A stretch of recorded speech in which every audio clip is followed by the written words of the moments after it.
There was a 4 period episodes where the media had enough influence to where I may have been concerned about this and then been like, oh, do I got to put out a statement? I remember when the New Zealand shooting happened and the guy said, subscribe to PewDiePie or whatever. Right. And then PewDiePie was all like, yo, oh man, like, hey, look, yo, and I'm kind of just like, shut up. I look at this and I'm like, shut your mouth, Bellingcat. You guys are fucking idiots. Well, you get me swearing. But like, it's a random profile from Russia.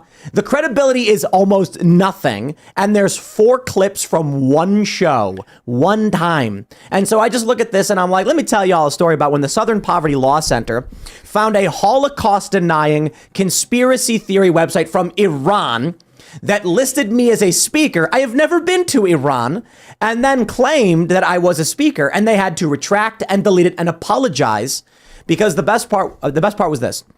Me and a few other people threatened a lawsuit saying like, how could you just say this ridiculous fake garbage? And they knew. Typically when it comes to defamation lawsuits, they're really hard. Mm-hmm. But what they would have to say is either they knew it was fake or Southern Poverty Law Center believes that Holocaust-denying conspiracy websites based in Iran that were previously deleted and then hosted as an archive are credible sources of information that they rely on. And I was like, I'd be willing to accept them winning the case if they state that publicly. That would be fantastic. If they come out and say, we do often find archives of conspiracy theory websites based in Iran and use that as relevant fact for our sourcing. So I look at this and I just say one thing. Wow, they must be really desperate. The transgender shooter in Nashville must have terrified them to the bone.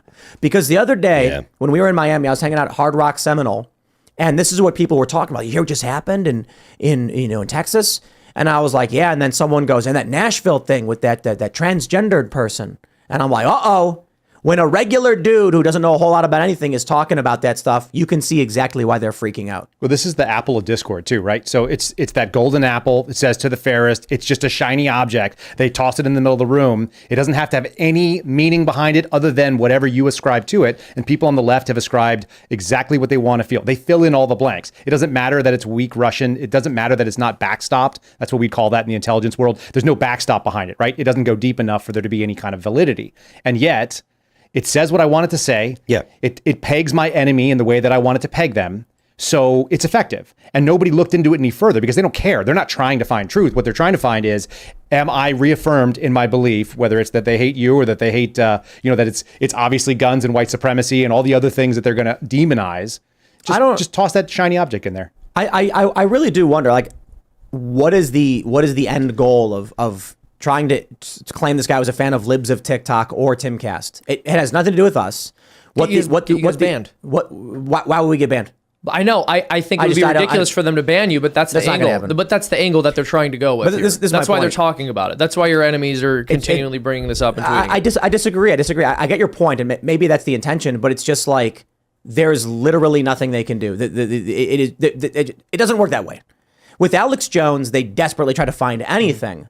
And this was several years ago, but the media has lost so much power and influence. They may as well be posting this. I mean, they're literally posting it on Blue Sky. But they don't know it. No, they're on Blue Sky. It's like, do you guys know what Blue Sky is? No. No, you never heard of it? Okay. Well, you do. I do. But the average person's like, Tim, I have no idea what you're talking about. Yeah. This is, correct me if I'm right, Jack Dorsey's new thing. Yeah, they're on some obscure website, spitting into the wind, and it's laughable. But it got coverage in the Daily Mail. They don't mention me or libs of TikTok. Okay. So the thing that's fun about it, I mean, obviously they're trying to accomplish an agenda, and they also haven't realized that they've lost all their capital. Yep. So they're spending money that has no value, right? Exactly. They're out there spending this. They're attempting to do something with this sort of website, with this sort of story, but it doesn't get any traction. But it used to.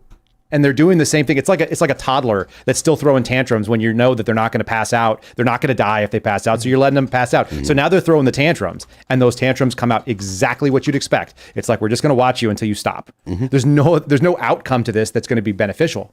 So exactly. But who cares? Like, let them tire themselves out. I got some direct messages from people, and they were like, "Whoa, what's going on?" And I was like, I always tell people, don't send me stuff when people like I've got so many people saying so much stupid crap about me all day, every day. I literally just don't care. Today, what are we doing? I'm having some sea bass for dinner, complaining on the internet.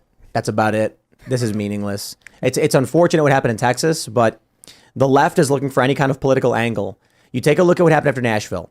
They claimed the trans person was one of the victims. Exactly. They're trying desperately to spin this. So you want to bring this stuff up? I will dedicate a whole segment to the Nashville. You know what? Let's do it. Here it comes. You know, you ask for it, you get it. You get what you ask for, my friends.